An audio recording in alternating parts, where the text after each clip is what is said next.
Revision कैसे करें, आपने कहा कि सर रिवाइज करना है तो कैसे करना है, क्या रिवाइज करना है, तो उसकी बारे में बातें जानते हैं। सबसे पहले जीके और जीएस, आपने जो है करंट अफेयर पे 1 घंटा देना है और जीके जीएस में 2 घंटा, यानी 3.5 घंटा।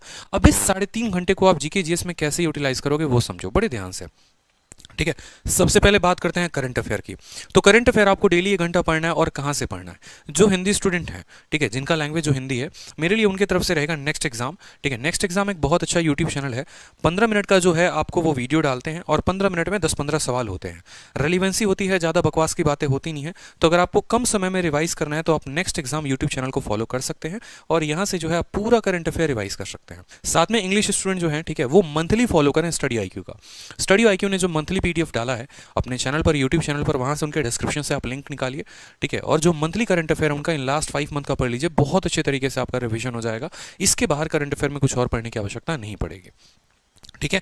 नेक्स्ट हो गया स्टैटिक पोर्शन। देखो स्टैटिक अपने आप में एक बहुत इंपॉर्टेंट रोल प्ले करता है। स्टैटिक को कंप्लीट करने के लिए जो है, मैं शुरू से बोलता हूं कि लूसेंट के जितने भी पिंक बॉक्स हैं आप उनको खत्म करिए, जितना भी मिसलेनियस पोर्शन है आप उसको खत्म करिए, चाहे वो हिस्ट्री है, चाहे वो ज्योग्राफी है, चाहे वो पॉलिटी है, चाहे वो मिसलेनियस है, ठीक है। इससे बाहर कभी नहीं आएगा। भारत का कोई भी ऐसा कंपटीशन एग्जाम हो, ठीक है, उसका स्टैटिक का पोर्शन कभी भी लूसेंट के बाहर नहीं आता है।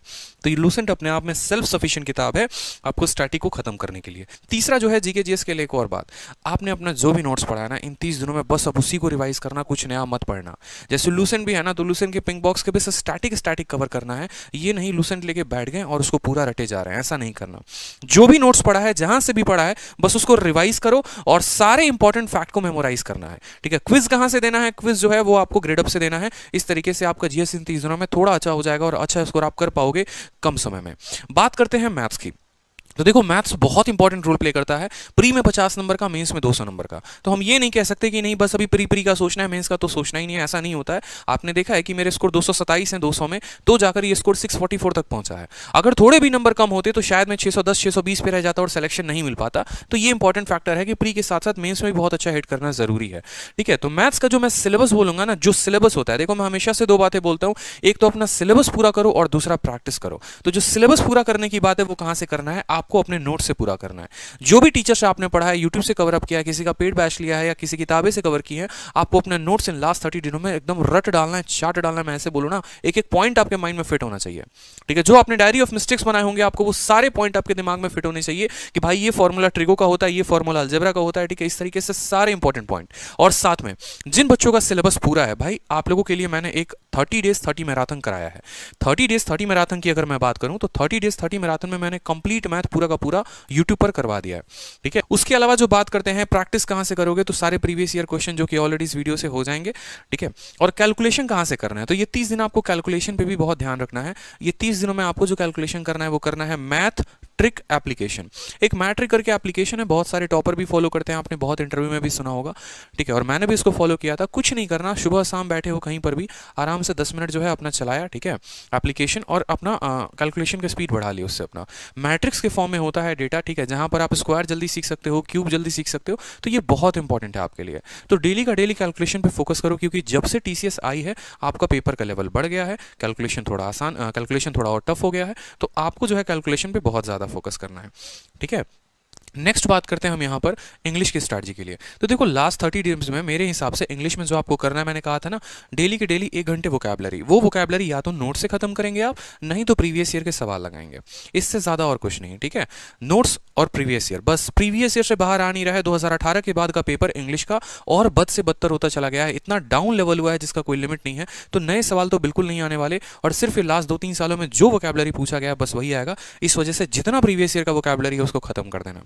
ग्रामर की बात करेंगे तो ग्रामर में भी कोई बहुत हेक्टिक नहीं पूछा जा रहा है आपसे, बड़े बड़े ऐसे रूल्स नहीं पूछे जा रहे हैं जो आपको पता नहीं हो। ग्रामर में बस उतना नॉर्मल रूल्स के ऊपर क्वेश्चंस आ रहे हैं। तो आप ये कर सकते हो कि आप अपने नोट्स को रिवाइज करो, और साथ में आप सभी एस्पिरेंट एक मेरा बात मानना, एक सजेशन मानना, एक एप्लीकेशन है एसएससी इंग्लिश क्विज करके, फ्री है, बहुत सालों से बनी है, ठीक है। मैं इसका कोई पेड प्रमोशन यहां पर नहीं कर रहा, मैं इनको नहीं जानता, लेकिन आपको इससे बहुत फायदा होने वाला है, लाखों लोगों को इससे फायदा भी हुआ है। एप्लीकेशन जब डाउनलोड करोगे ना, तो वहां पर जो है आपको, मैंने बकायदा वीडियो भी बनाई थी उसकी, ठीक है, कि आपको वॉइस, नरेशन, आपको एंटोनिम, सिनोनिम, हर चीज़ का आपको एक्सरसाइज मिल जाएगा, हर टॉपिक का मिल जाएगा। और आप खाना खा रहे हो, ऑटो में बैठे हो, कहीं पर भी हो, लाइब्रेरी से रूम पर जा रहे हो, उतने देर में आप वहाँ पर एप्लीकेशन से क्विज लगाते जाओ। उसी एप्लीकेशन पर आपको 2018 और 2019 के पूरे प्रीवियस ईयर भी मिल जाएंगे। तो उसी एप्लीकेशन पर डेली के डेली इंग्लिश के आपको 4 से 5 सेक्शनल मॉक देने हैं, कम से कम 4 तो सेक्शनल मॉक देने ही हैं। आप यकीन करिए कि पहला सेक्शनल मॉक आप देंगे तो आपका 15 मिनट 16 मिनट में पेपर खत्म होगा, लेकिन जैसे जैसे आप डेली के डेली 3-4 आप सेक्शनल मॉक देते जाएंगे तो आपका जो है पेपर का टाइम कम होते जाएगा और एक वक्त आएगा कि आप 10 मिनट में पेपर खत्म कर पा रहे हो।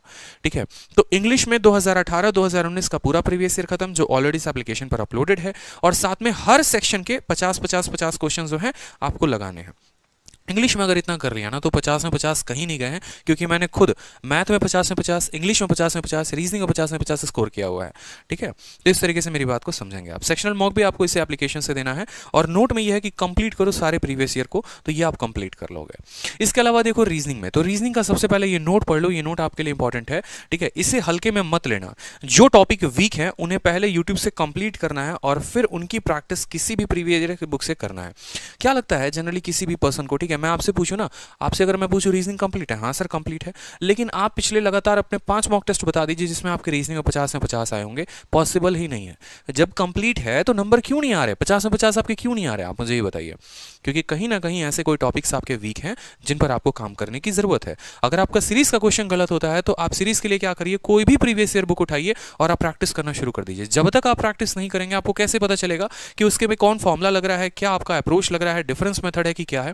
तो इस बात पे काम करना है। रीजनिंग में बस 2 बात, जो चैप्टर नहीं आते उनको या तो अपने नोट से देख लो, ठीक है, या फिर यूट्यूब से कवर कर लो। अब पता है कि इस स्टूडेंट को रैंकिंग आता ही नहीं है, भाई रैंकिंग किसी का भी सर्च करो आप, ठीक है, रैंकिंग यूट्यूब पर आया, आपने उसको कवर किया अच्छे से, पूरा का पूरा रिवाइज किया, और बस रैंकिंग के ऊपर थोड़ा बहुत क्वेश्चन लगा लो, और प्रीवियस ईयर के जितने पेपर हैं आप सभी पेपर लगाकर चले जाओ रीजनिंग में। इससे ज्यादा और रीजनिंग में कुछ नहीं करना। ठीक है, ये सबसे गोल्डन हो जाएगा तरीका आपको रीजनिंग को खत्म करने का। तो यार देखो, वीडियो अच्छी लगती है ना तो लाइक जरूर किया करो यार। आप लोगों के लाइक से बहुत मोटिवेशन मिलती है, बहुत हिम्मत मिलती है और पढ़ाने की, और अच्छा करने की, और बढ़िया कंटेंट लेकर आने की। और साथ में वीडियो को हर जगह पे शेयर भी किया करो।